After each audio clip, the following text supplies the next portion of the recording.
د افغانستان خطرناک حالات د قریشي تازه څرګندونې.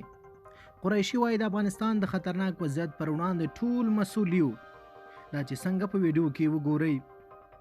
د پاکستان د بهرنیو چارو وزیر شاه محمود قریشي د افغان بانکي زیرمو د ویش په اړه د امریکا متحده ایالاتو د ولسمشر پریکړې ته غبرګون ښوولی.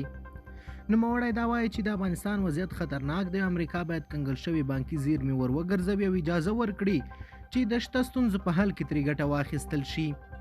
د قریشي پر وینا هیواد یې له پیله د افغانستان د کنګل شوي بانکي زیرمې د خلاصون غوښتنه کړې، اوس هم ټینګار ور باندې لري.